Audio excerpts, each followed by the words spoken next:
Good afternoon, everyone. Thank you for your time and your interest in what I consider to be a really nice day in our community. This has been a long time coming. I think we all recognize that Millennium Park is a significant attribute to our community. How do we make it better? That's the question. I'm not going to belabor any longer. I'm going to introduce Monica Sumner, who's with Branstetter Carroll. Monica lives in Danville, so don't be thinking she's Ferner coming in here. So Monica, the floor is all yours. Where'd you get those Mardi Gras beads? Are you a Rams fan or what? Thank you, Mayor, I think. Okay, great to see such a great crowd today. So this is such a great discussion to be having. What we're going to do just to start things off is I have a very, very abbreviated presentation that's of the Park and Rec Master Plan, excuse me. I think I've boiled it down to about 7 slides, and this product was the total product, and so we're going to just run through a few of the high points. Let me get my clicker ready. And so the purpose of this is just to give everyone a moment to see what's been done, and we'll talk briefly about some goals and objectives of the plan, some of the recommendations and outcomes of the plan, and then we'll have discussion.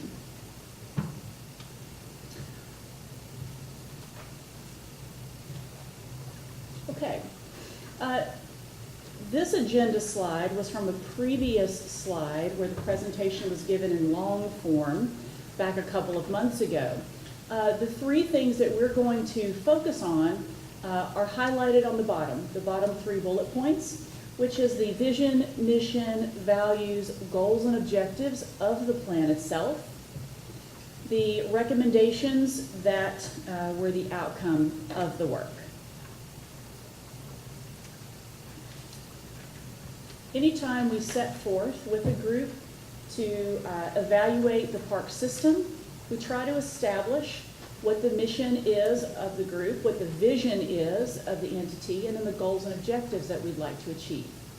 So the mission statement that was developed, the mission of Parks and Recreation in Danville is to provide a unified parks and recreation system that improves the quality of life for all residents of Danville and Boyle County through quality parks, facilities, and programs. That statement says a whole lot, and that statement was worked on diligently to make sure all of the points were hit upon. The vision then, the vision of the parks is to inspire excitement. And you say, well, how do we do that? Utilizing a unified system of parks, programs, and events to provide opportunities for interaction and entertainment while fostering community pride and wellness. So they hit on the points of inspiring folks, having exciting programs. The word community is in there because the parks here are for all city and county folk, and to develop a sense of pride and to promote wellness within our community. All those are great aspects of the vision. The values then, this is a bit lengthier, and we're not going to read the entire slide. Those of you at the table and a handful in the audience have this in front of you. The values talk about community, dedicated to bringing a sense of community, unity, safety is an important thing. We want folks to feel safe when they're in the parks. Inclusion. Everyone should have access to the parks, whether it be for recreation or wellness. Everyone should be included. Collaboration. There is a desire to foster public involvement and teamwork relative to the park system. And leadership. It is noted here the comment under leadership. The group is not satisfied with the status quo at this time. There was a vision to have stronger leaders in the community by using Parks and Recreation to build the sense of community.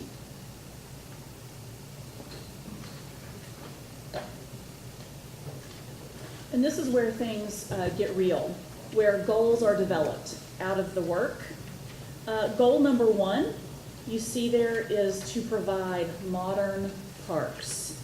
Providing a variety of parks with modern facilities to serve as destinations for community recreation was the key point there.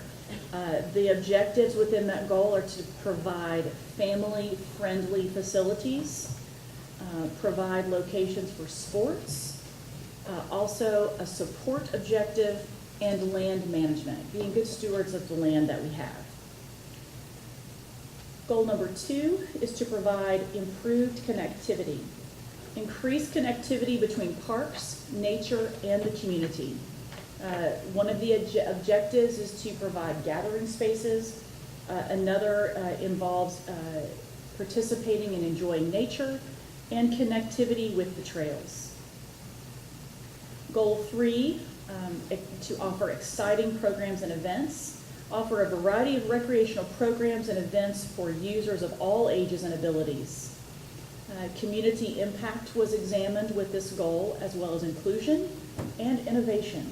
Bring innovative facilities and programs to the county and the city.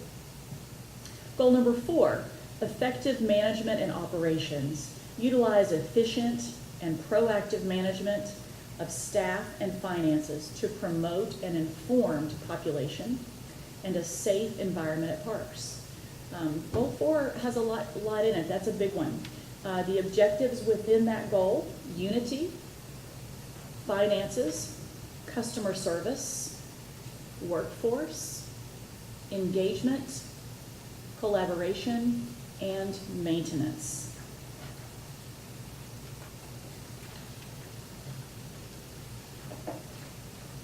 Then we get into park recommendations.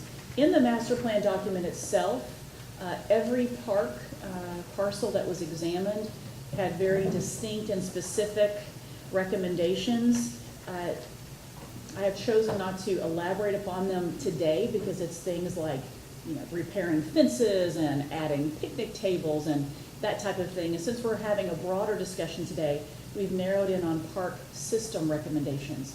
So the park system includes all parks that are a part of the park and recreation system for the city and county. It speaks to a bigger piece, not just each individual element or park. So let's take a look at the recommendations. The first is to administer a single governmental department to maintain and program all parks in Danville, with offices at a central location in a park to improve coordination. The second is to hire a director to implement the community vision for parks and recreation as identified in the plan. Expand maintenance staff to provide adequate maintenance of all park sites, facilities, and trails. Add support features throughout the park system. That includes things like trees, landscaping, seating, shade, drinking fountains, all of the things that you would expect to find within a park structure. Implement online registration. We heard a lot from the citizens about that. And I should mention, pardon me, I failed to mention how we gathered our data, and that did include a great deal of citizen participation. Some of you I recognize in the audience who were at some of the sessions. We had community stakeholder meetings. We did online surveys. We had information in the newspaper. Postcards were promoted at community events. We had meetings in the daytime, the nighttime, the weekdays, the weekends. So we really tried to be available and accessible for everyone to participate who chose to do so. Let me return to the list. We're about halfway down. Implement online registration. That was noted by a lot of folks, as I just mentioned. Next, expand program offerings to meet unmet community needs. Folks got very specific with us. including before and after school programs, summer concerts, nature programs, adult programs, and fitness classes. There was a desire to expand the marketing of programs and facilities, just better dissemination of information. Develop an outdoor family aquatic center. Improve ADA access throughout the park system, and add or upgrade restrooms. And continuing on, replace outdated and deteriorated playgrounds. It's hard to believe that that park was designed beginning in 1997. I was here for that. You were too. And it's just hard to think about how the age of it now. And so it is time for some structures to be replaced. Playground equipment been updated. Yes, it has. It has. It has. Mr. Salmon just stated the playground equipment has been updated through the years, and it has. Increase parks and recreation capital and operating budgets to be more in line with other communities. We examined a lot of other park systems and communities for some comparable data, and that's what that's referencing. Another recommendation is to implement the Danville Boyle Pathways and Trails Master Plan, and that goes back to the connectivity issue. Add new loop trails within existing parks. Add outdoor fitness equipment at select parks to expand opportunities for improved community health. There was a desire to, and a recommendation followed to add picnic shelters at existing and future parks, restore natural areas, develop a recreation center with a gymnasium, meeting rooms, classrooms, a kitchen, exercise, fitness, group fitness rooms, etc., and offices. Develop new neighborhood parks in underserved areas and a community park in the southern portion of the city. There was a map in the study, and we've presented that a couple of times, which outlined, as the population grows, where might we seek land to institute new parks. Seek opportunities for partnerships to promote tourism and improve access to recreation facilities and programs. And that is the summary of the system recommendations, and they're big. The recommendations are big. So we can open the floor at this time for some questions or discussion.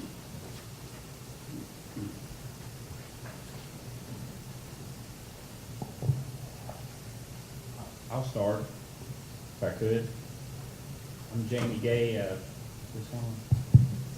magistrate of the 5th District and former city commissioner. And first of all, I want to say how excited I am to have both these bodies together today to discuss this important issue to our community. I think it's hopefully a sign of a new day dawning in Danville and Boyle County with a great working relationship between our city and county government. And I think there's no better place to begin that working relationship than in parks and recreation. So I'm excited that this day is here, having served now on both sides, but still learning my county role. I also want to thank Grant Setter, Carol, and Monica for a great document with a lot of information. I would say, and be remiss if I didn't say, I was disappointed. This will be my only jab at our former fiscal court, but I was disappointed that the previous fiscal court did not participate in the development of this document. It's not too late. I strongly believe. Thank you for it anytime. Thank you.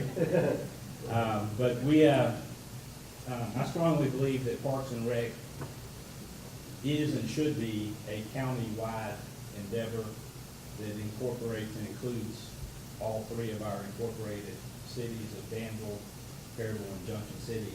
And I think we have to really, starting today, start to look at it as a county-wide endeavor. And I believe that the structure that's outlined in KRS 97 kind of gives us the ability to work and operate in that format. So I'm excited that we're here today and that we have the chance to move the county forward in our Parks and Rec offerings. And again, lots of great information in the document. And I guess the last thing I'll say, and then I'll shut up and join the discussion as we move along, but I really think that from all the recommendations that have been made in this document, to me, the most important thing is that we start by reinvesting in our existing parks and then working to appropriately maintain those as we move forward. And the other thing I would say is that we need to, there's a lot of talk about partnerships and collaboration in here, and that is where we need to be, because we do have a lot of resources that exist in this community that are taxpayer-owned and or privately owned that we can leverage and incorporate into a broad-based Parks and Rec system.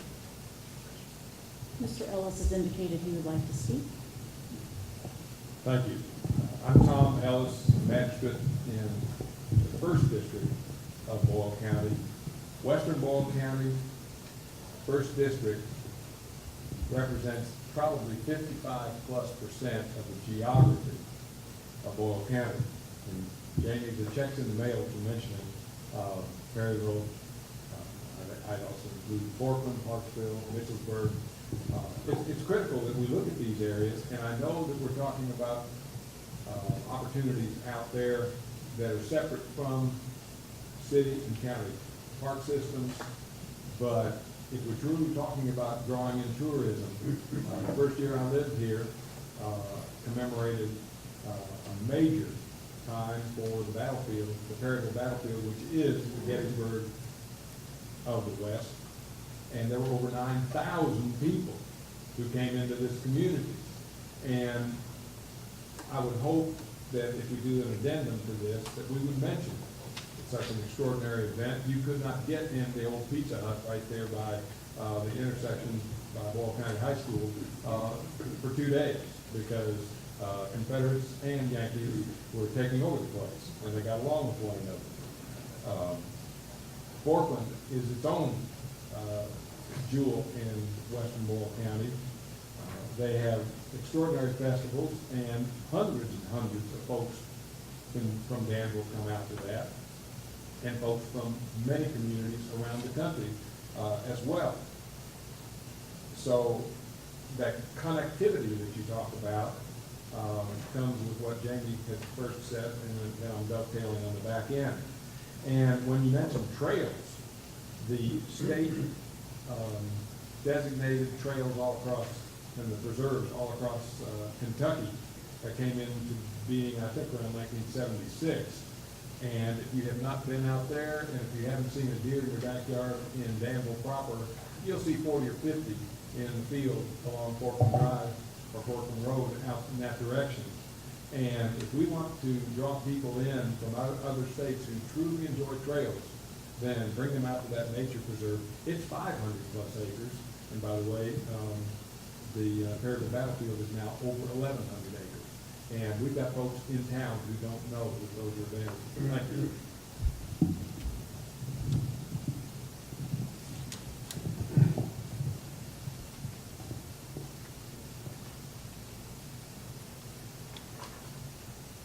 Question. Yes, ma'am. You have plans to repair and open the city pool this year? I do not know the answer to that question. The question was, do we have plans to repair and open the city pool? And I don't know what the city's plans are on that, but just as an elected official now that represents a portion of the city, I think it's important that we do have a operational city pool for our citizens that can't, that don't have access to a pool.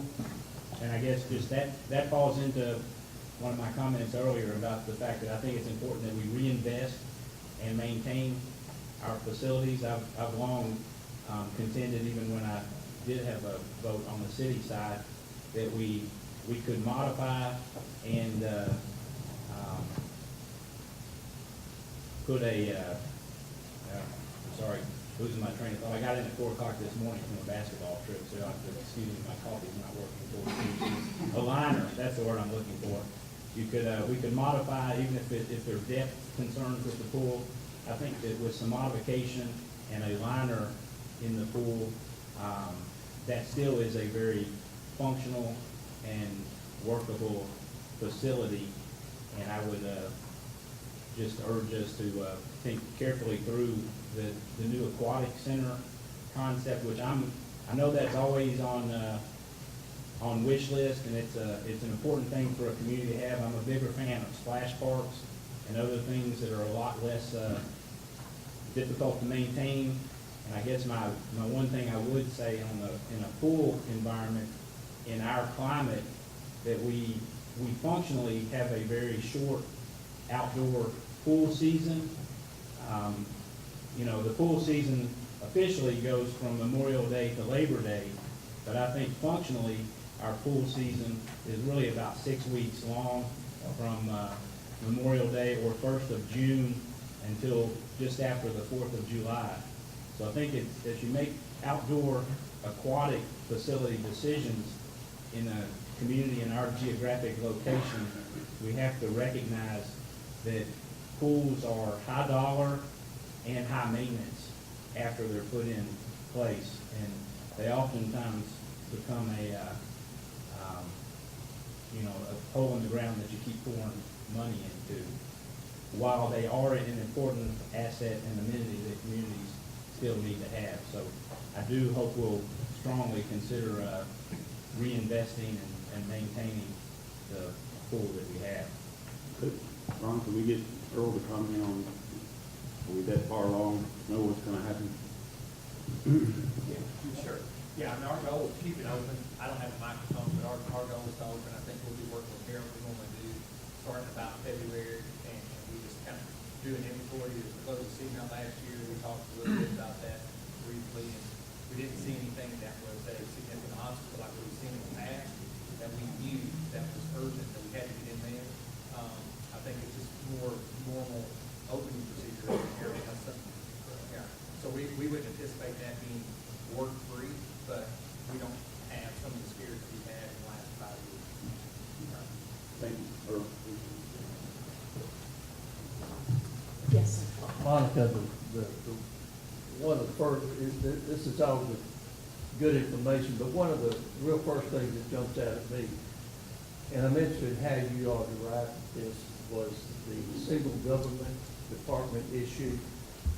I assume, and this is assumption, that you, as you all study other similar situations, that this is what you see works well with those others that you've had as customers, you might say. Could you give us a little background of why you feel like that this works better, having one department overhead rather than several governmental people together? Yes. The philosophy of it is just how many cooks you have in the kitchen. It's a very simple concept. Whether that be a joint board or some other unit of local government, there needs to be one source that controls the entity, and we do have models that explain that and show that deeper. I don't have a bright answer for you other than that is typical and that's what works well. In this situation, there is a joint board that county and city support. However, we haven't seen a tremendous amount of effectiveness in getting some of the things done that each unit of local government would like to see. So therefore, we suggest one controlling body. Would you say the lack of effectiveness is because of money or because of the structure? The structure. In any type of public project, whatever it is, everyone likes to think that money's the problem, and of course you have to have money to do things. But really it comes down to the want to, the leadership, the effort, the work that goes into getting something done. Because the old saying, where there's a will, there's a way, we always find that if someone strong is driving the bus, you'll find the money to get it done. All of us, even in our own households, live by that. We find the money for what we need to do. We find the money for what's important to our family. So you can apply that sensibility to this situation too. You mind if I take the podium a little bit longer? Please. Can I talk while you're going up there, sir? So,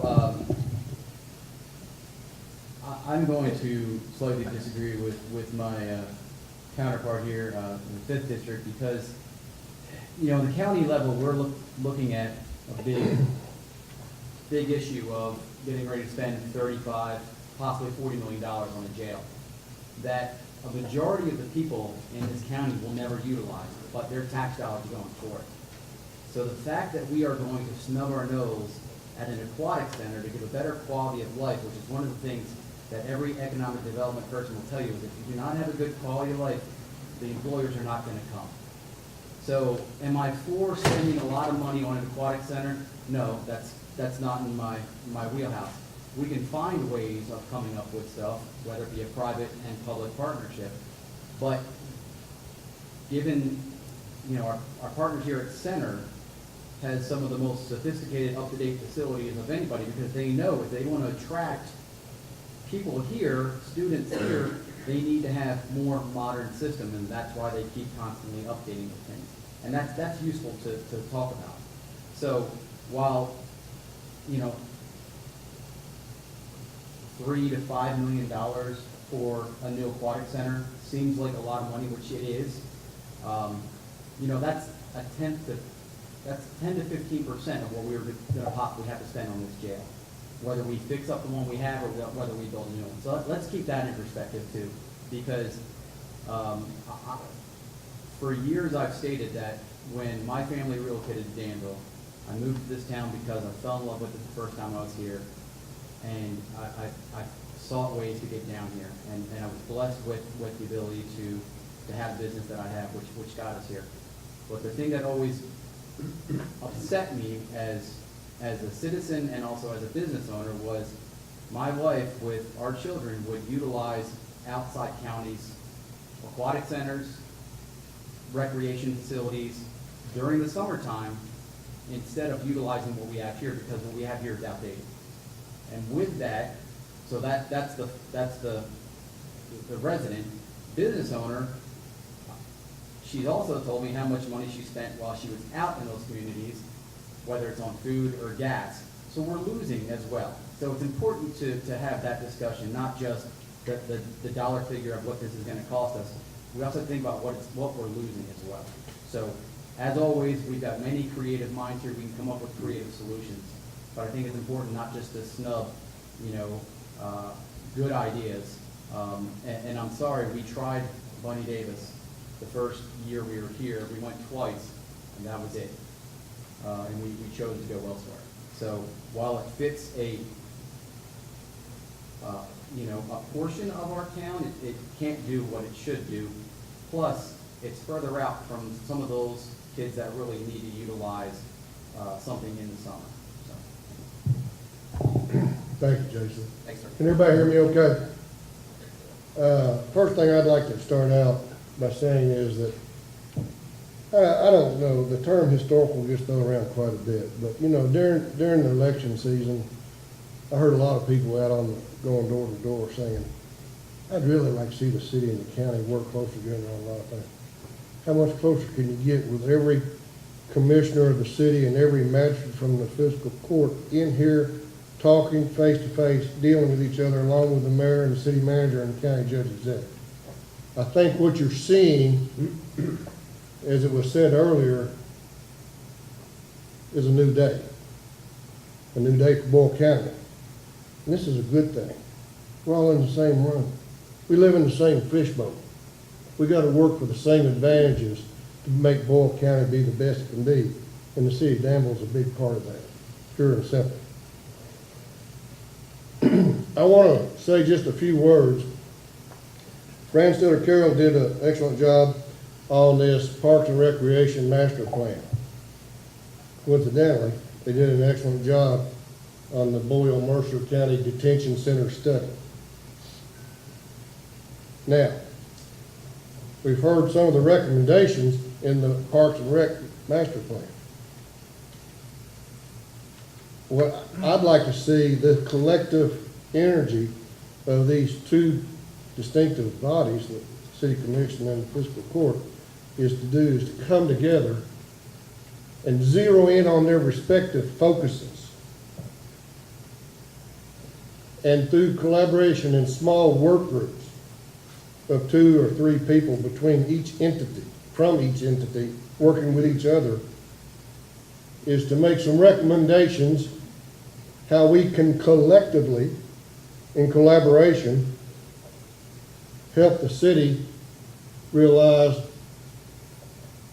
the fullness of its vision for Parks and Recreation. How we can collectively, in collaboration, together, help the county further the effectiveness of the detention center.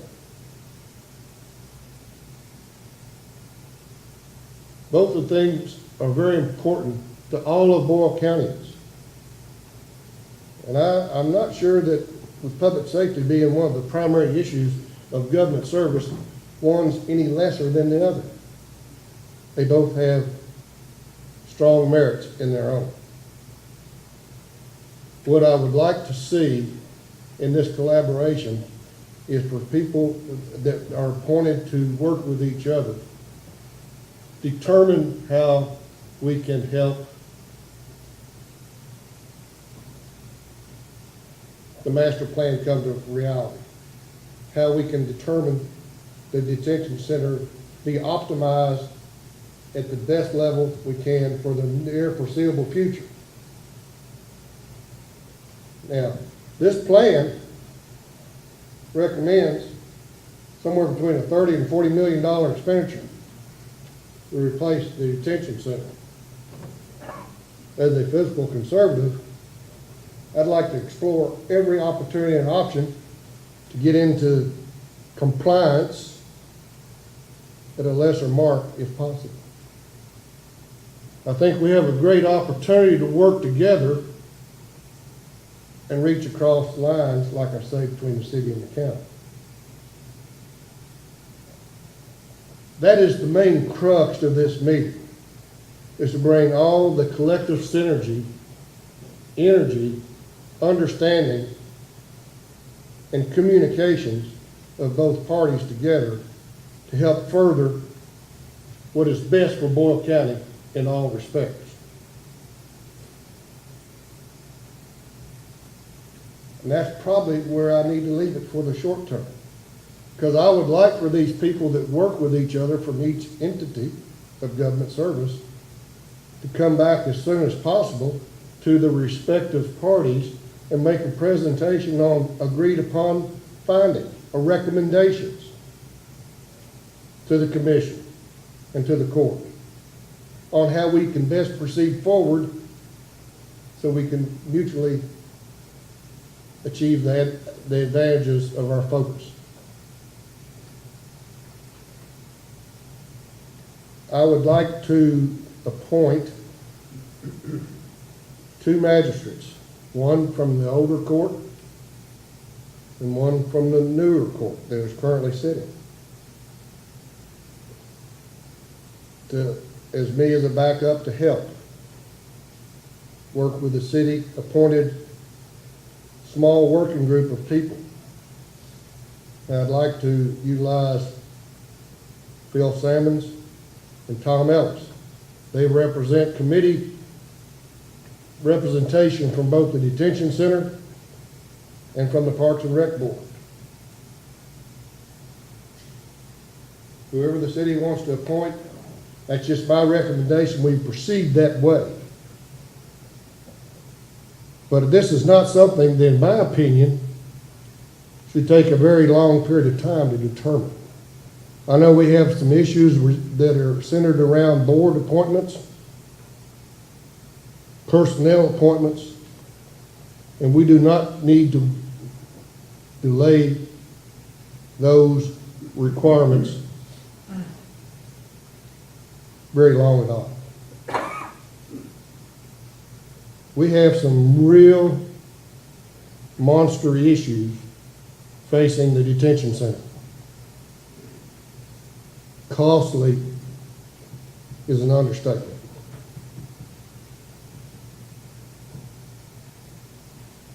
So, don't know where this will go, but this is a great new day, a new start to a new beginning between the city and the county. I'm excited about what we have before us.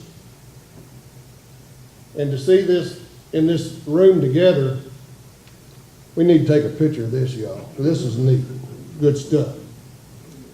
Does anybody have any questions of me on anything I have said regarding a pathway forward? Mr. Evans? I just want some clarification. Yes, sir. You've put the jail situation in with the Parks and Rec situation. No, wait a minute. Okay, go ahead. Go ahead. So my clarification is that this proposed committee working group is just going to deal with Parks and Rec. It is, but I think there may be some opportunities through examination. I hope that there are some opportunities through examination by these working groups to see where we have a resource asset, some process that may be able to help you and vice versa with our detention center. A resource, an asset, or something that the city has in its bailiwick that may be able to help us and something we have that can help you. And this committee is going to work outside of, within the current structure, because there's a jail study committee that's working, and we also have a Parks and Rec board that's working as well. So this new proposal is to have a small group work in conjunction with them, or to work separate from them.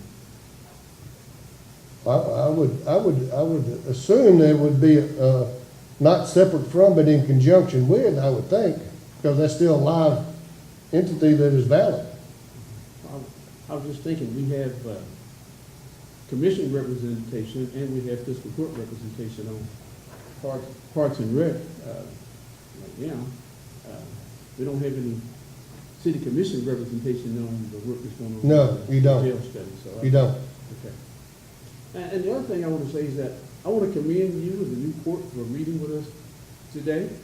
And we have done this before, sat around these exact same tables, and I just anticipate there'll be some real work done these times around, not this time around, these times around. I hope this is not the last time we come in an effort to collaborate with each other for the benefit of all of Boyle County and Danville. Did I echo your sentiments on that? Yeah, yes, sir, most definitely, yeah. And speaking of the park, Mr. Gay testified about his presence at the creation of the park, and there's several of us sitting around these tables that were present at the creation of the parks, not in elected positions, but just in positions that were advocating for Parks and Rec. So there are a lot of folks who will have that as a serious interest and are really willing to invest some time and some financial, hopefully, to move these issues forward. And I applaud the recommendation, but I want to expand on the recommendation that's been given to us. I'm not supportive of an outdoor family aquatic center. I'm supportive of an indoor and outdoor aquatic center because I think it's a lot of money to invest. And if you're going to do that, it needs to be something that can be used year-round. Okay.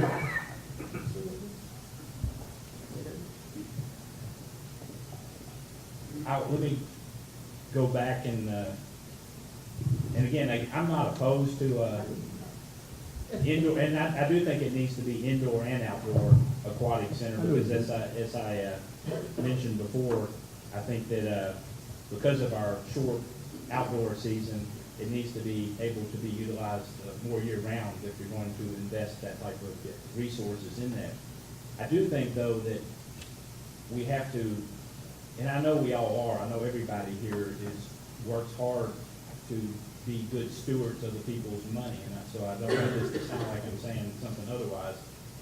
And I'm also not saying that I'm supportive of these avenues or sources that we have, but I do think it is important that when you start to talk about big ticket parks and rec issues, I noticed part of this is a feasibility study for all this, which is good, and I would, strongly encourage and recommend if we start to move in that direction.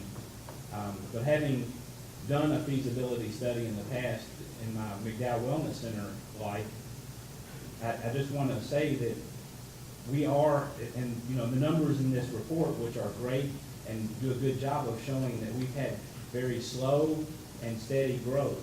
So while my knowledge and numbers are somewhat dated, being 20 years old, because we've had slow and relatively steady growth, I think that we need to understand that we're a relatively small market for large aquatic facilities as far as the usage as well.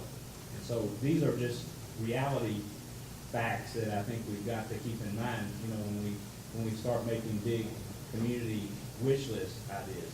So the other part of my statement here, again, not in favor of this completely, but I think you have to look at the revenue side whenever you start talking about big expense side. And there are avenues that are available. You can set up Parks and Rec can be set up as a taxing district based on KRS laws. Woodford County actually is a weird hybrid where they are a taxing district in Woodford County, but they do not have taxing authority. In order to have taxing authority, you have to have a referendum. So they've set themselves up as a taxing district without taxing authority. They also have an indoor-outdoor family aquatic facility, but that facility, they benefited from back in the day when we actually had state surplus money, and they got a large chunk of money, I want to say in the range of $4 to $5 million to build that facility. So when you don't have any really outlay for construction costs and you're just dependent upon your fees to maintain and operate the facility, you can make it work a lot more effectively. So there is the idea of a taxing district that can be set up for Parks and Rec, and again, I'm not recommending that. And of course, the other avenue that some communities have utilized, and again, not recommending, but it is available and it is an avenue, also takes a referendum, and I'm not even sure if we can, at this point in time, by state law, do it, but there is the restaurant tax issue, which also is an available option, and I'm not sure, again, I don't know if we're even allowed to have that referendum. But I guess my bottom line point to this is that if the community wants these nice features and wants to live,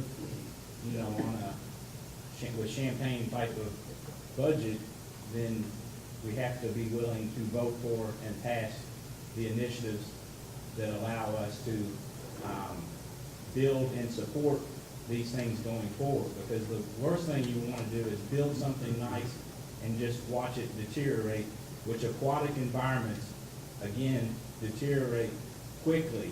They're corrosive, hard to maintain environments that take a lot of dollars to keep up. Maybe I think you've got some good points, but I think you're talking about some things that we don't need to be discussing right now. You've got your wish list, and you've got things you're talking about on upkeep and this and that. I think we need to decide, at maybe the next meeting, or the committee that the judge is appointed, what we really want to do. And then we'll discuss about your needs and wants, okay? Well, that's what I envision the committees that collaborative doing between the city and the county, get together and talk about issues that can help clarify the focus for the city and clarify the main focus for the county, and where there is opportunities for each to help.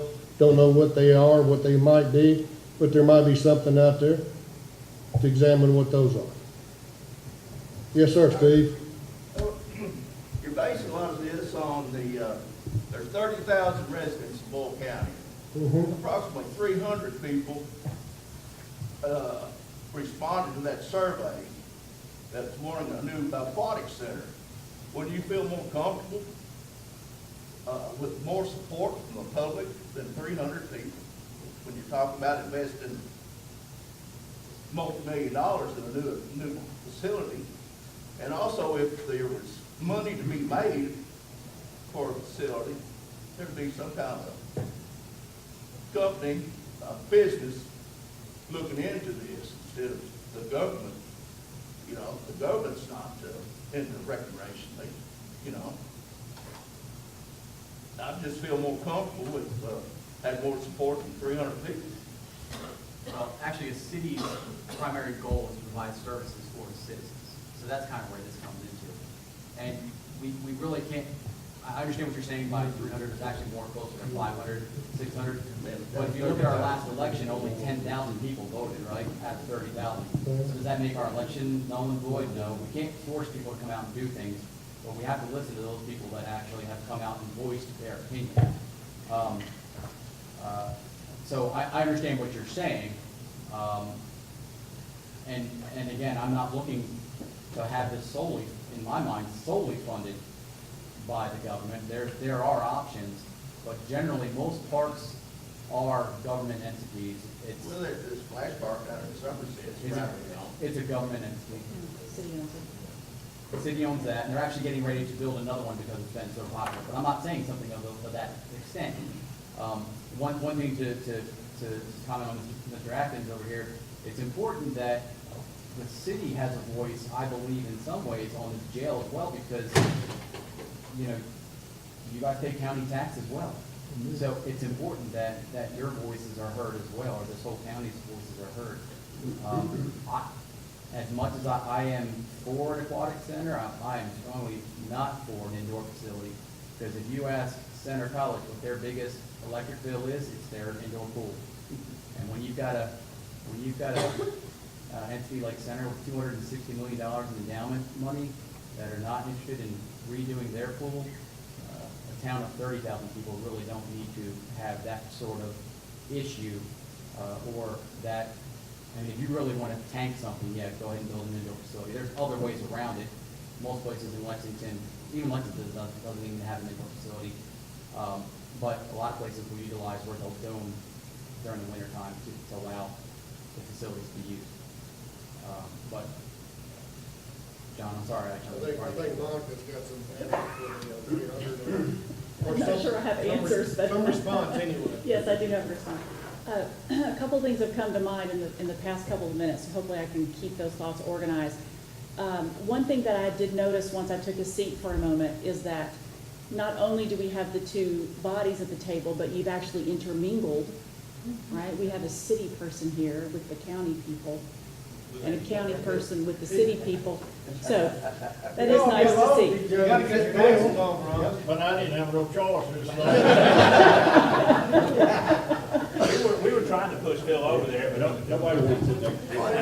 Yeah, Phil, we were all early for this, Phil. You know, I'd rather sit next to the main squeeze than I would to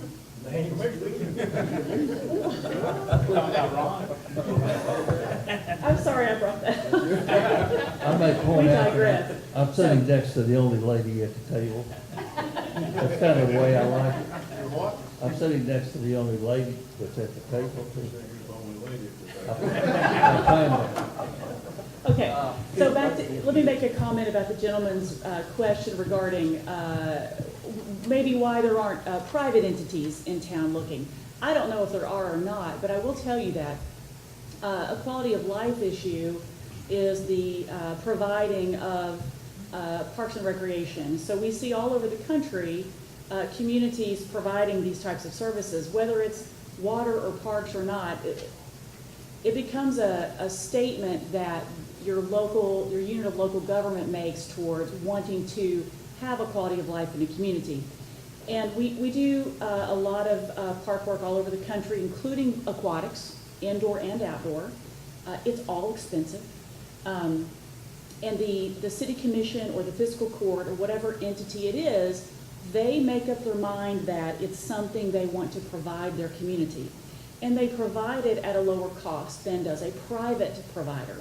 So in other words, if a private provider were to come in here and build a recreation center, their rates and charges would be a lot more than, because they want to make profit, than a government entity. The government entity would hope to break even, that is possible, or make it just enough profit to put money back into the project.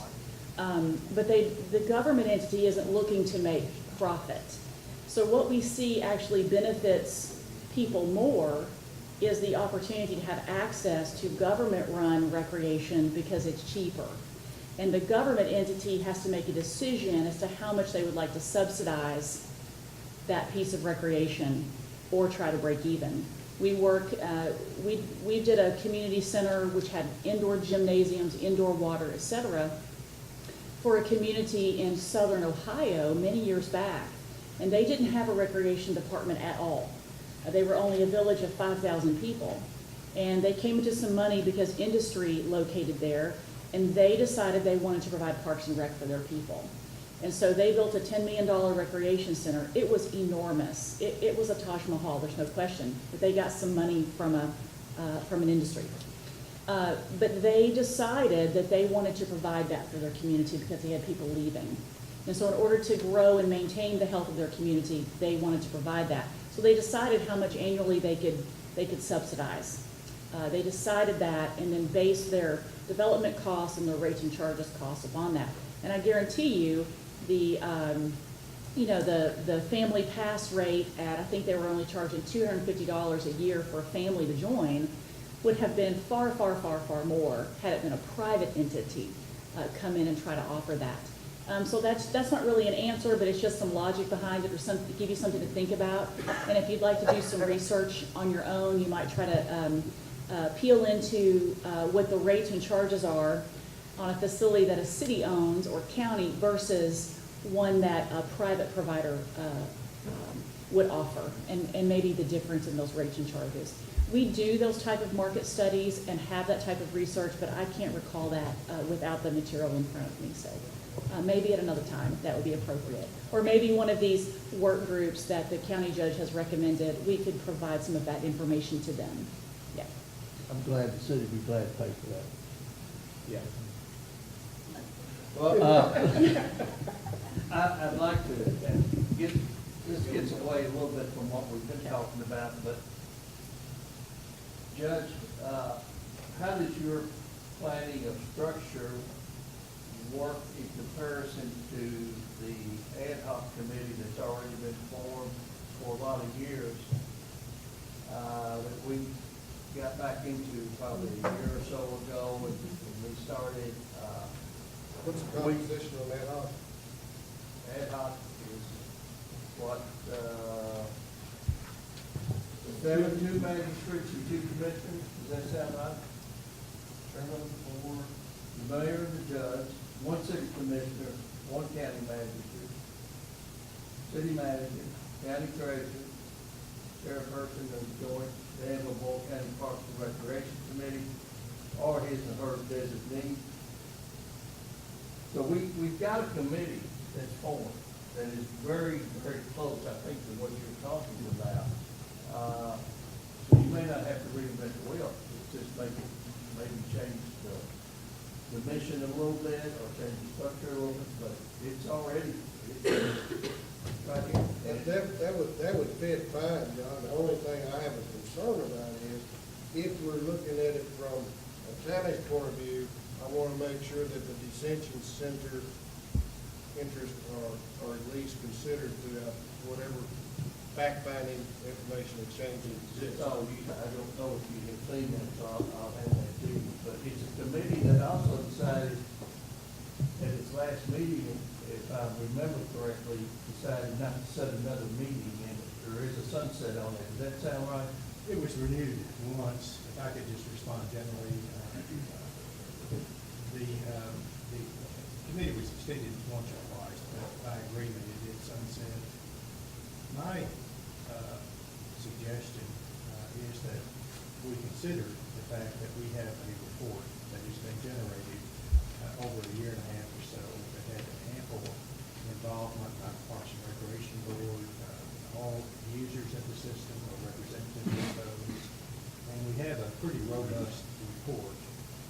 for the two governing bodies to decide how to implement. Now, the composition of those two governing bodies could be whatever those two respective bodies might determine it might be. But the challenge, as the clock is ticking, is for us to come to an expeditious conclusion on how we can begin that new day that the judge has so promisingly stated. I think it is a new day for implementation of a better parks and recreation system for our entire community. But we need to, in my opinion, act fairly quickly because there are programs that need to be put in place. We have ads out for the executive director of the position. There needs to be clarity under what sort of administration that person will work if hired. And, you know, the discussion at the pool, are we going to be ready for opening our current Bunny Davis? Yes, we think we are based on improvements made a few years back. But the whole issue of the future aquatic center is several years down the road in the Master Park Planning Study. Our needs are much more immediate in terms of getting ahead of the process of providing services and programs this spring, and those are already underway, reaching agreement on how we're going to fund the operation, who's going to administer. And if you open that up, in my opinion, to a wide set of people, you're not necessarily going to get a quick conclusion. So probably you're not gonna find movie park before. Well, I just feel like,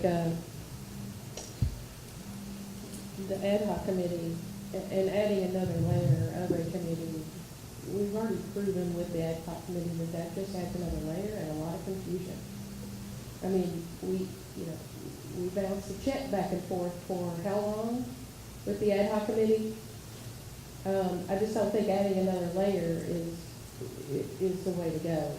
And while it is statistically proven that a strong Parks and Rec program and keeping children involved and showing them healthy outlets keeps them out of jail, I don't believe the city should or would engage in a conversation about the jail. I just don't think that's appropriate. While, we can relate Parks and Rec to the jail situation, I just don't think we should have that conversation. And also, I would like to know if you all agree with, I would like to know if the county agrees with these divisions and procedures and, we're here to have an open dialogue, so let's just go down the list and yes or no. I think our first decision is who's going to take the lead on this. I think that's why we're here. Yes, Mr. Ellis. Just, and I'm in agreement with you. One more comment about what we have to offer as a county. That continuity, that connectedness, the incredible emphasis by Mark Morgan about trails. We've got them, and for the relationships of city and county, I think it's important that we get some references in there about those issues.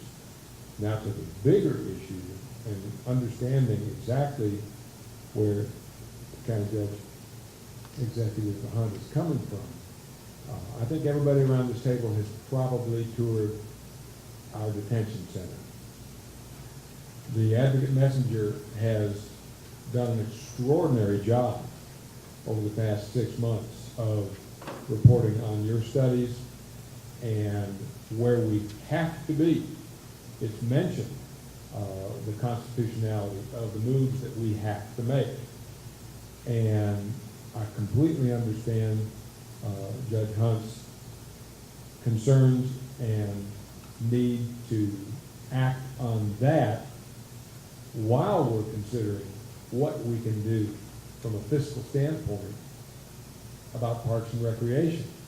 They can't totally be separated because there's that dollar bill out there, and we know the low range of what we're going to face in our joint jail efforts with Mercer County.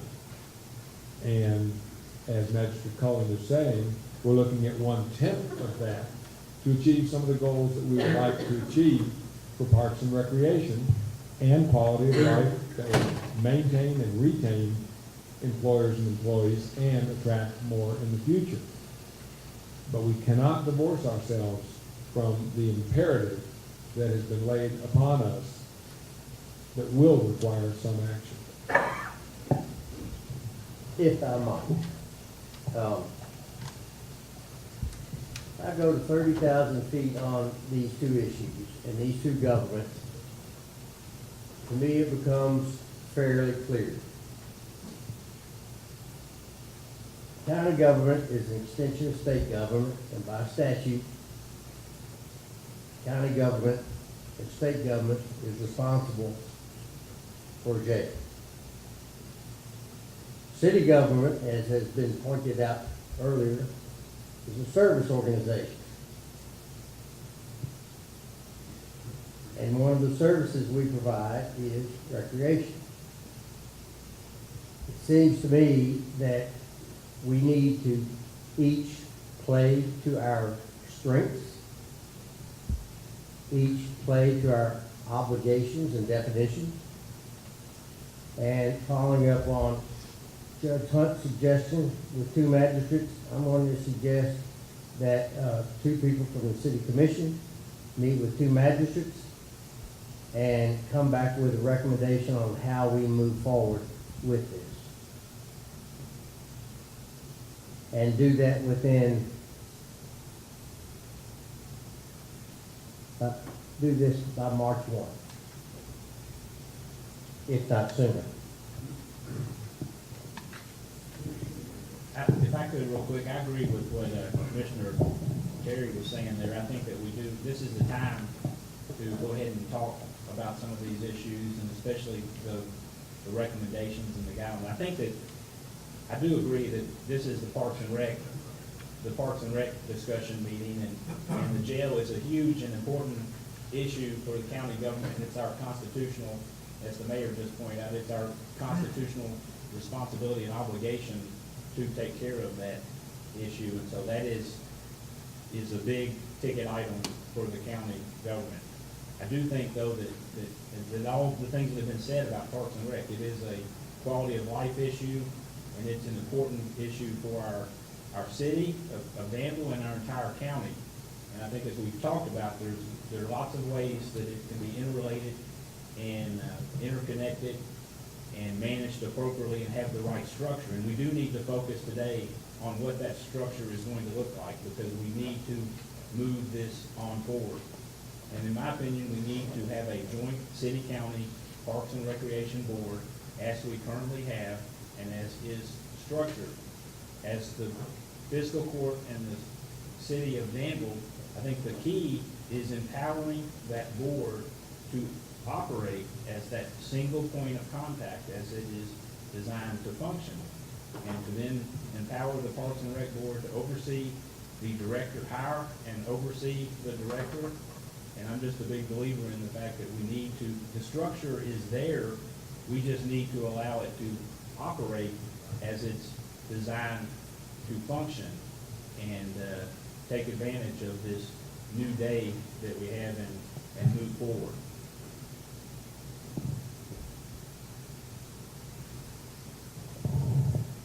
I just counted the number of recommendations, and there are 20 of them, and somehow we talked about number 8 on the list first, but that's okay. So whatever structure we use, whatever committee we use, my thing would be is that we take these 20 recommendations and someone begins to prioritize them as to how we address them and bring them to fruition. I don't think you've not prioritized, you just put them together, right? So I think it's on us to say, okay, we can do number 1, number 2, and number 3. Should have done those 3 yesterday.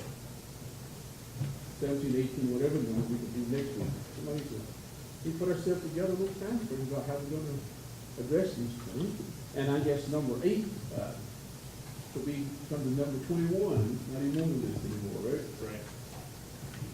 Well, yeah, and I agree completely, Mr. Atkins, because one of the things, those sitting near me see my highlighted book here, but the ones that, and several of these recommendations really don't cost anything. They just take organization and administration. You know, the one I keep emphasizing is existing park improvement, reinvesting in the parks that we have. We need to update those and maintain those. I think those can easily be a priority after we address the structure of the Parks and Rec Committee. But then our trails, which the interconnectedness, that recommendation, the fact that we have ongoing issues there, and on trails, by the way, because that is one thing that was on my list that I would like to talk about today, is does anybody know the status of the, for lack of a better way to put it, I think we need to preserve and protect what I describe as the E.G. Plummer cross-country course. Is that in the plan, and is there a way to better preserve and protect the E.G. Plummer cross-country course? Because that's an asset that we're dangerously close to losing in our community, that does bring a lot of people into the community to compete, and it's sports tourism that we often talk about, and they come in for that cross-country course in particular, and I think we need to make sure we quickly work to preserve and protect that. Does anybody have an update, or anybody update me on that? I'll try to comment.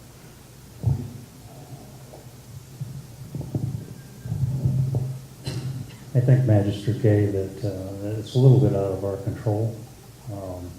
There's other development going on over there that we don't have control of. So we do have a trail down there that doesn't affect the cross-country course. It is good for quality of life here. But protecting the E.G. Plummer cross-country course runs into that development of McAfee out there, and also the development of the KSD homes down there. So we really don't have control of that, even though we want to. I guess, is there no way to approach the property owner and KSD, while it is taxpayer-owned property particularly, and try to preserve easements and right-of-ways on that land to protect that? That's kind of what's causing that.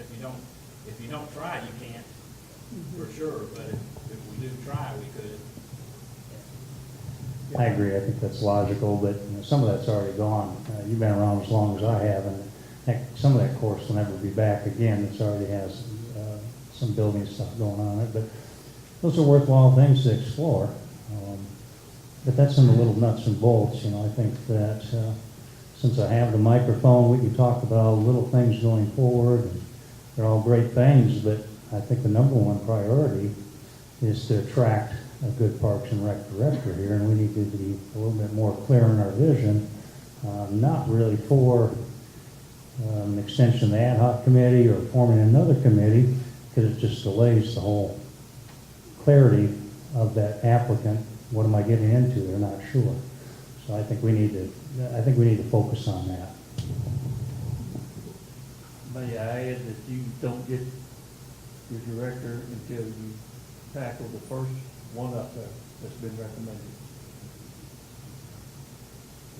Because anybody who's gonna come to work for us wants to know who they're gonna work for. And they want to know the structure. We can't run from number one up there on the screen. Let me also respond just very briefly on that point. We've gone through a year and a half of studying and retaining Fredstead Apparel to offer their recommendations on best practices that are currently out there in this industry. Those were to have a single point of administrative focus, not to have a part-time Parks and Recreation Board of the two counties. That was not a recommendation really made after this study. So in my own opinion, if we're going to consider that study, I think that's the key direction we need to go. Now, it might be the county or it might be the city. We've talked about the different constitutional and statutory requirements that cities do, so it would seem to be that it's in the city's primary service orientation. So I think we need to recognize that. And if you recognize that, that would mean that the city is responsible for administration. Now, without elaboration, over the past 6 months, we have attempted to hire a Parks and Recreation director. And those efforts were good. I think you had some good applicants among those, but ultimately, They weren't successful for a number of reasons, one of which was the delay in the process. And that was intentionally delayed, I think, at the request of the city, to see what the scope of services and functions of the new director would have to take. And so that was delayed in terms of its final report, and the applicants, changed. Now, at the end of December, or the first week of January, the Parks Board came to the city and said, would you this time advertise that position on behalf of the Parks and Recreation Board? And we modified the job description. The board approved that, and we placed it out there. And I think we have 12 or 13 applicants that have responded thus far, and we've got another 2 weeks until the deadline of February 15th. But on your point, Commissioner, Magistrate, we need to come to a conclusion in our minds as to what we can tell those applicants in terms of what their working conditions will be, what their challenges will be, and who they will report to. And so that's why primarily, and Commissioner Sears has said this too, I don't think we need a long, elaborate discussion on that primary point if we're going to move in a direction that is recommended by our city. And if I'm missing something, I wish someone would tell me otherwise.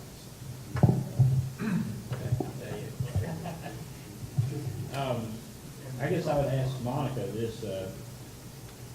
I know you pointed out some Parks and Rec entities that operate as a single governmental structure. How do the majority of Parks and Rec systems in the state of Kentucky operate?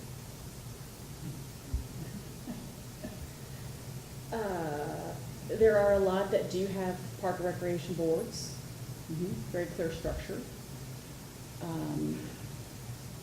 There are instances where city maintains parks within city limits and county does otherwise. There's really a variety of scenarios, but I would say most operate under the direction of the Park and Recreation Board. Yeah, and I would agree with that Yes. point. I had to think while I spoke. I think that the majority of Parks and Rec departments are structured just like ours is today. And so I think that's something to recognize. And so I guess my point in all of this, and I agree that this is where we need to start, and so I don't want to, I know I can easily get lost in the weeds as well, and I do, but I think we need to stay focused on that point. And I guess my point is that we have the structure in place, and using this document, and this is great information, and so I think that we do have that single governmental department. It happens to be a joint city-county department that is that point, and it's set up. I'm telling you, it's set up.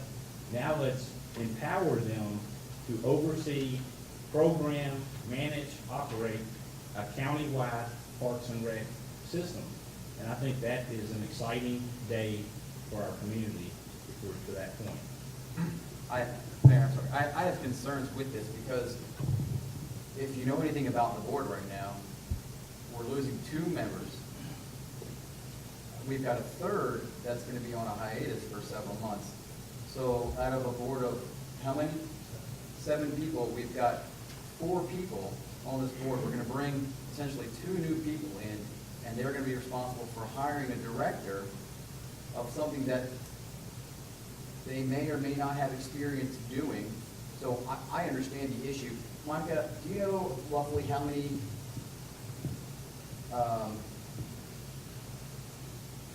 Parks and Rec issues like this, are most of them dual county and city, Yes. or there are a Yes. lot of unified, I mean, elections unified? Yes. But No. majority Joint. is joint, okay? Yes. With volunteers. Yes. Understand. The structure is outlined in KRS 97. I understand that. But, while yes, the board is great, we need to hire somebody. We've been without a director for essentially an action. I mean, I know the Parks and Rec staff has done a great job taking care of stuff. Phil and I learned the other day that they've got 57 different basketball teams right now that they're monitoring, and this is technically from what somebody said their off season. And they're getting ready for other things. It's not like, here's April, now we just start doing football and soccer and stuff like that. It's a constant flowing, moving thing. So they've been without a director since August, essentially. And here we are in February, no director, no direction is a big issue. So we need to figure out how this is going to move forward. And I'm sorry, this is not because it's a business personal thing, but we need to look at some other recommendations in this before we start talking about restaurant tax, because I am not looking at taxing our citizens any more than they already are. And again, I'm not recommending that, Well, or you- suggesting that, I'm just saying that that You is an said it, option so that's available what an for option is- revenue It's stream. not available. Well, it's Yeah, not available, it's because not we don't available. have the right to vote for But it. what is Those available are is utilizing the opportunities we have. Those parks do not get as full as they could. We do not utilize those softball fields, those baseball fields. I mean, I know it seems like we do, but we've got an opportunity to actually utilize those fields to their full capacity. You know, we're not looking at some small little, chunk of grass, sorry, showing my age, but the sand lot, where these kids are playing in their backyard. We've got a nice facility that at its time was state of the art, that still can be. So we need to actually start increasing capital options, utilizing those parks before we start talking about increasing taxes on people. I know that's a nice little thing to throw around, but, we have, when you combine the city and the county, we've got one of the highest payroll taxes of any of the counties around us. So we do not even start talking about increasing taxes, number one. But we do need to figure out who's gonna lead this effort. And for now, I guess at some point, we are gonna have to work with the board. And if the board stays on, this board stays on, but we need to move forward. And the more committees we have, the longer this is gonna be drawn out. And I was really hoping that this day was gonna be answers, not more questions, which is where we should be. I understand that we need to take baby steps in some way, but we can make decisions today and then push those decisions onto a committee and have that committee actually finalize some things and come back to us. Unless somebody's in the audience, they need to. Mr. Ellis asked to speak. Would you like to go first, Mayor? Sure, go ahead. Thank you. Monica, why did you make the recommendation of one government? Well, one body. Now, that could be a park and rec board, but single governmental department, technically a board is a quasi-unit of government because the fiscal court and the city appoints that board. We just haven't had strength in that in our community for a good while. Okay. So maybe this is an opportunity to redirect that board or appoint new people on the board or what have you. But we have seen instances where, either a city or a county operates parks. And I didn't mean to really direct the conversation in that way. There just needs to be an identifiable head of the table. Thank you. I Yes. totally agree with that. And I think you must have a Parks and Rec board to implement this complex creature. Yes. But it does need to fall under the responsibility of one government. The city and the county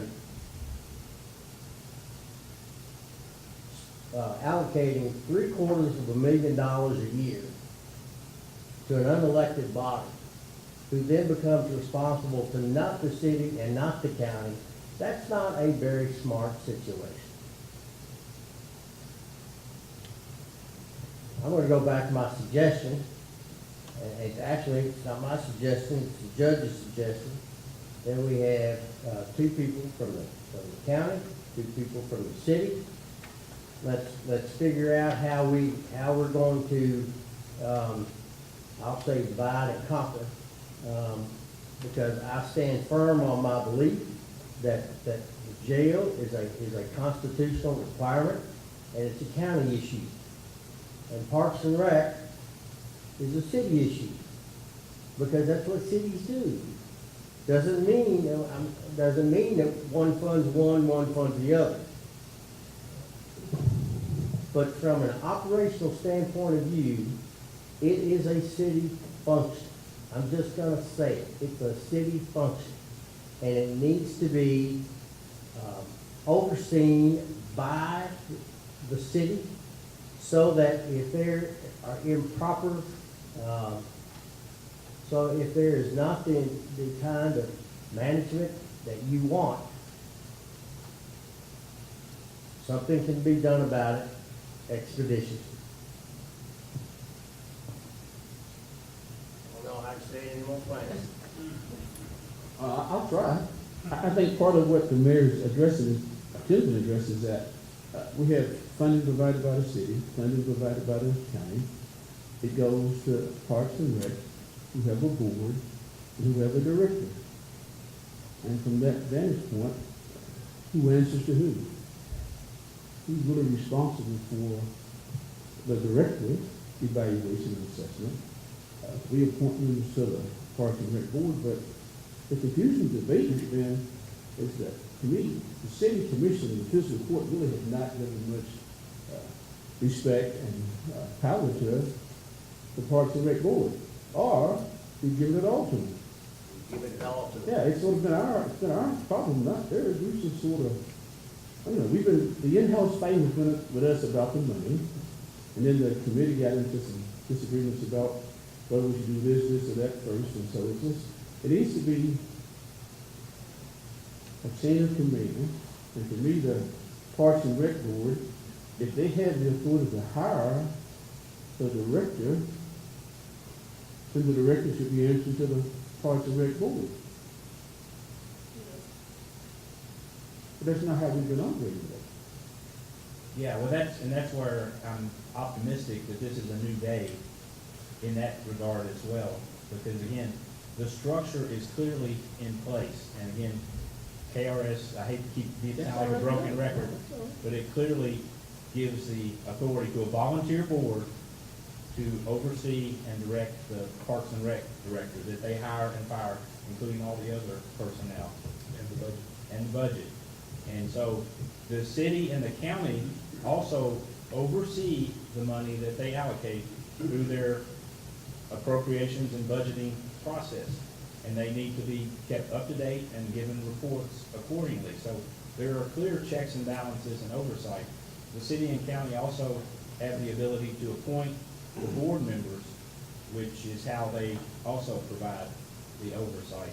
So again, the single entity is in place, and I do think this is an important issue to discuss, and I, obviously respect everybody around this table, and I feel like we're having a good, constructive discussion about this issue, which is why I hope we're here today, and I think we are, and I know we are. So anyway, it is an important issue to resolve, but I can't emphasize enough that this is the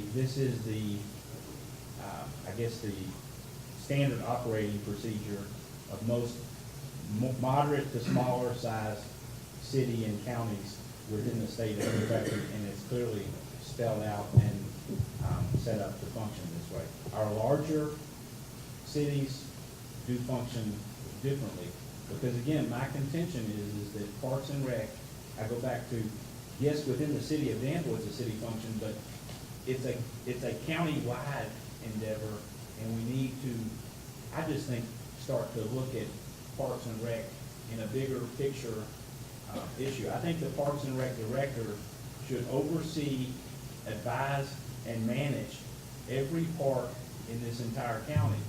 That doesn't mean they're financially responsible for it, but they should be the ones that make sure we're ADA compliant. They're the ones that should make sure that we have the right mulch and material in all of our playgrounds, countywide.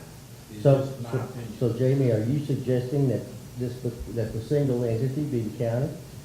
No. It Oh, I'm good with that. No, I'm good with that. Please, say I'm yes. saying it is a city, county, Parks and Rec board. And we'll be glad to do our part in funding. Right, because I also think that, But you all can run it. right, that the other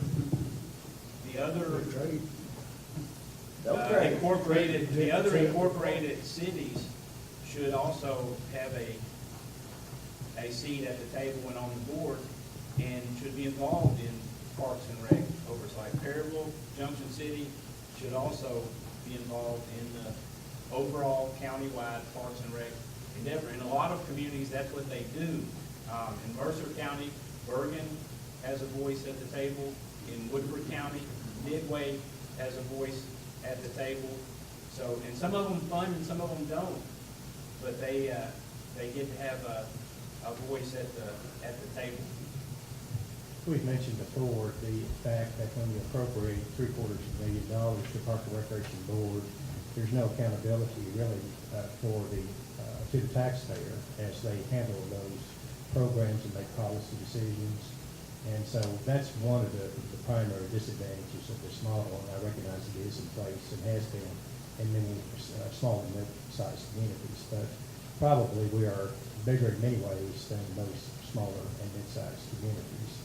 And I think there is room for input and desirability of having that. And if you had a single entity administering it with an advisory committee, I think you'd have pretty much the best of both worlds in terms of having programs that met needs and responded to, but you would have the ability to direct operations, probably the ability to, through a single entity governing, to reach decisions with an advisory committee input on difficult issues that we talked about before, such as the swimming pool. If you have city and county both opposed on the expenditure of something of that major proportion, for example, progress is slow in terms of addressing. That's why we have a 30-year plus at Miami Davis School that is continuing to operate, but it's undersized. It doesn't meet the needs of the current generation and population, much less the future. I'd like to point your attention to the fact that there is a detailed action plan in your binders, Chapter 9, where there are 109 strategies outlined. And that would be a great place for this, if this new group comes together with the two magistrates and the two commissioners, that'd be a great place for those folks to start peeling down through those strategies noted in the action plan and see which ones you have capacity for at this time. Why can't we just put a magistrate or two and a commissioner or two on the board? Or anywhere that we can't do that? Now, the KRS says it has to be a minimum of 5. There's no maximum limit. So it just has to, if you have a joint city-county board, Parks and Rec board, you have to have a minimum of 5 members. So there's nothing that says, you could have lunch. And they could be You just elected can't have officials less or- than 5. And they could be elected officials Yes. and board. Sure. Yes, I can. Yes. I'd much rather do that than to form another company.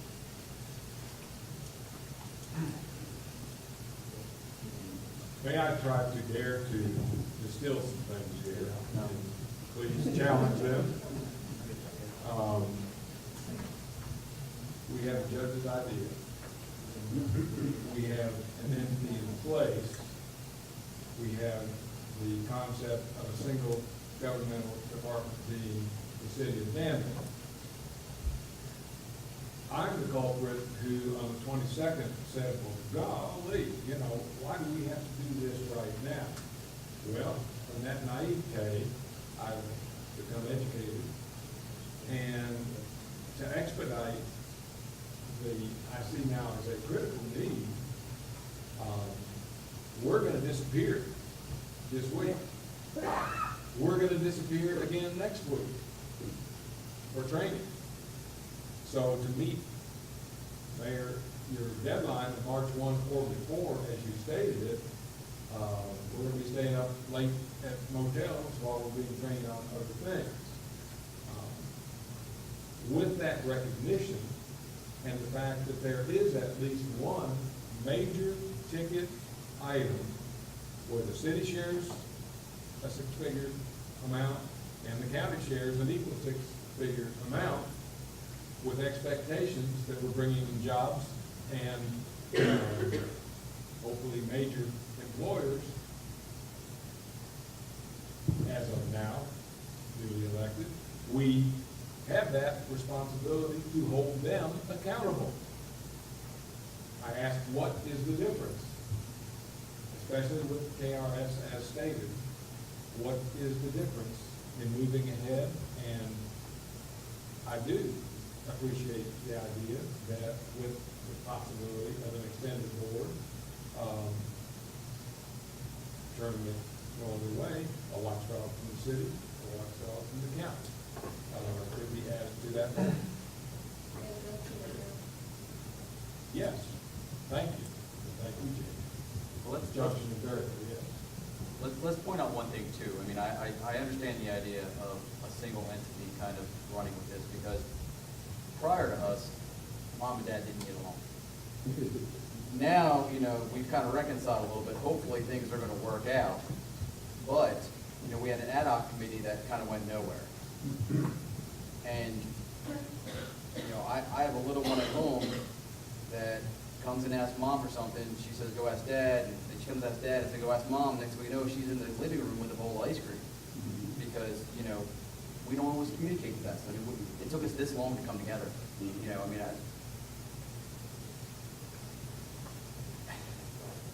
I'm afraid that this is gonna be one of those things, and like I said, we don't have a full board, we don't have a director. Things are gonna get kicked down the road. Tom said we've got training, and I don't mind staying up late in the hotel, whatever. But, you're not gonna get me at my desk, because I get tired. So, but we've gotta come away with this with some sort of answers, and I mean, if we go the board route, I agree, there should be some skin in the game. And especially with the amount of money that's funded, especially with the new people that are gonna be on there. I have, I think Bryce will do a great job, on that board, and I think there's some others, but we've all sat on boards before, you don't always give it our all sometimes when you're on a board that you volunteer for. So that is a concern of mine as well. Well, I think we've been here almost 2 hours. It's getting hungry. It's good relationships that city and county together, I agree. But we've had 2 people talking all the time, and I'm tired of hearing them. So I think. Now you know how we feel.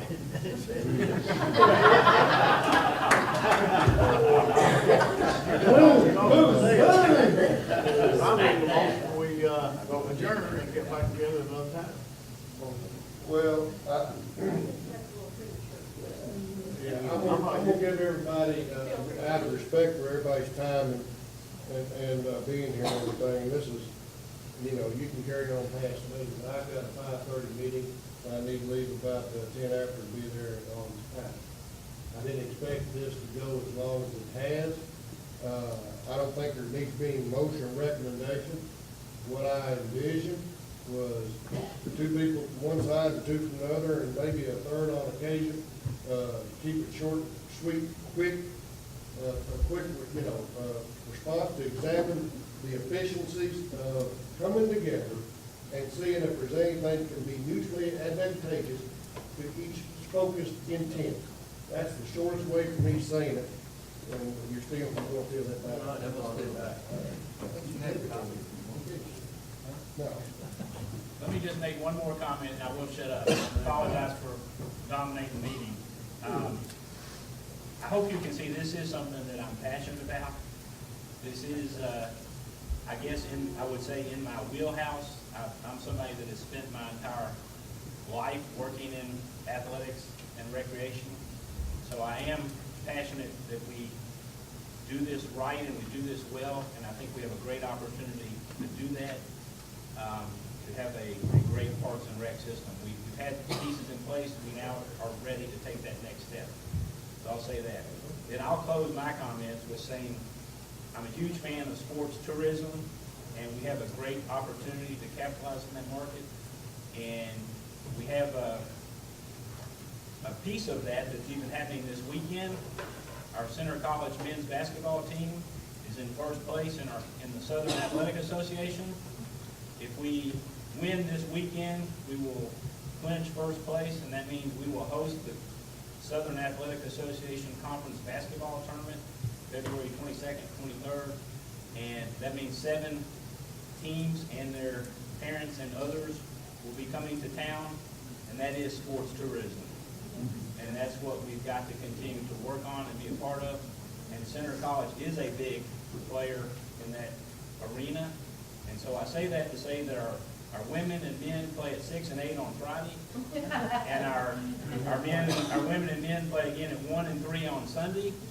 And you can't beat the price; it's free. So come to Center College and cheer on the Colonels, so that we can bring some more dollars into town if we are victorious in solidify first place this weekend. I'll shut up. Nice diversity. Field. Nice diversity. Let me ask this question. If these two bodies decide that there's no longer a need for a Parks and Recreation Board in this community, what would we do? How would we operate Parks and Rec? I don't think that's ever been, I don't think that's part of the equation. That's not the reason of it. That's not what's being said. Well, you understand why I asked, made the statement, right? But we started at 3 o'clock? Well, I'll explain to you after the meeting then. I think it's important we take the current Parks and Rec board, and I like the suggestion of expanding it, and I like the suggestion of someone calling them to order here ASAP, and someone explaining to them the discussions that we've had today, and that they get to work on some of this stuff, because again, we can talk to the council home, and we're not getting anything from them today. Commissioner, one technical issue with the concept of putting city commissioners on that board, if that's what is contemplated, is that it's possibly an incompatible office. Secondly, it's not consistent with form of government where the commissioners serve as a body and have authority as a body and not serve in other capacities. So I think there are a number of legal or technical issues that complicate that concept. So the board could be expanded, but no fiscal court members and no city commissioners. Legal advice on that. I'm just saying, the number issue is what I was addressing. I was just, since we have been here forever and, most everybody's had their say, I suppose, why can't we get a idea of what everybody's thinking? I mean, where are we? What, is it the majority gonna rule? How are we gonna decide what we're doing? If that's the case, let's take a big roll. Let's do something to get off the fence here a little bit, but, because we can keep doing this, until we all get too hungry and have to go home, but, so. Well, okay, let's do this, we'll cut to the chase. The recommendation is not strong enough for both bodies. I'll make a motion for both bodies that we entertain 2 + 1 max from the court, 2 + 1 max from the city to get together to discuss efficiencies of operations to improve both of our focuses where we can. And may not be able to on the 10%, I don't know. But that's the big elephant in my room, is I want you guys, somebody, to help give us some answers. Maybe there isn't help. Maybe there isn't anything we can do to help, but there might be. But if we can look at the efficiencies increase from 2 + 1, 2 + 1, and have a short suspense, not a lengthy, consultant kind of environment, and cost us nothing for everybody to come together, ask some questions of each other, talk some issues, and get back to us in anywhere from 2 weeks to a month. Okay? That'd be the motion I make. I have a second. Second over here by Ashton Sanders. Simultaneously with What is your motion? the motion, we have 2 + 1 from the court, 2 + 1 from the commission, What do you mean when you say 2? 2 representatives. Okay, because we can't have one of 2. Okay? That's the form. Okay, I didn't, the one might be a city manager or a mayor. Do they count? The mayor, the mayor might, the city manager might not, city engineer might not. Okay? You don't have to have the +1, 2 from each one, to talk about this. I limit it to 2. Okay? The +1, I don't want you to bust your quorum. I don't want us to bust our quorum. Would you be willing to put Bryce on there too as your +1? No, I'm just asking. Anyone. No, I'm not directing anyone. That's just an option. It's an option. 2 + 1. The plus is an option. Okay? Judge is saying that because I stick my nose in everything. So he's preparing that I'm going to come to these committee meetings. So since I'm not technical.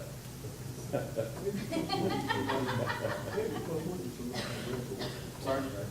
I said, maybe the +1 could be someone from the rec board. I just hate to see them. Well, that's why I said Bryce. That's why I mentioned Bryce Perry might be. Oh, he's the new chairperson? Right. He might be a good one to have on there. If I may, since I'm the facilitator, enact some Robert's rules here. We do have a motion on the floor, and it's been seconded. We're discussing. We're discussing. All right, just making sure we're clear. We've got some antsy audience people.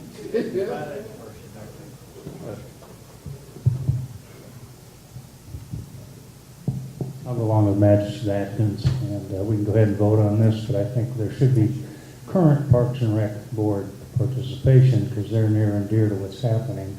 You know, I mentioned it before, we're talking about a lot of things, but number one is we have to get a director in here. Number two, we have to realize what they need for support. I think that some of the problems they had in the past is they weren't sure who to go to get something fixed, to spend money on. City owns a lot of things, the county doesn't, so then it comes down to fairness. So I think that input would be great to have Parks and Rec chairman of the board, or at least one, maybe two people, make it even. The motion was 2 + 1 to 1 to be Parks and Rec, right, so that's what y'all want in addition to your side. 2, 2, 1. 2 to 1. That's 5. That's 5. We'll leave it at that. 2 from each. Just city county? Yep. 2 from the city, 2 from the county, and 1 from Parks and Rec. That's it. So you amended it? Yeah, amend it to that. 2 + 2 + 1. 5 total members. Parks and Rec will be 8 members. Dave, sir. Start immediately. Call for the question. Okay, question's been called. You heard the motion, does it need to be restated? All right, all those in favor of the motion, signify by saying aye. Aye. Opposed, like sign? Okay, motion carries. Now, I'd like to make, Mr. Mayor, if we're gonna be involved in this, I'd like to recommend 2 city commissioners to represent us. Mr. Siri and Mr. Cottle. I'm just assuming the motion is legal. I'm just saying. Well, we didn't want to take it on the recommendation level, so that's why we made the motion. I know. I'm just trying to clarify for our side. Okay?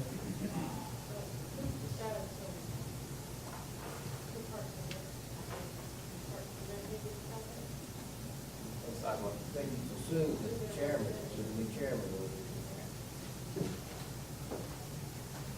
Chief Gray brought up while I was stretching my legs, brought up something that happened in '95, I guess, where when the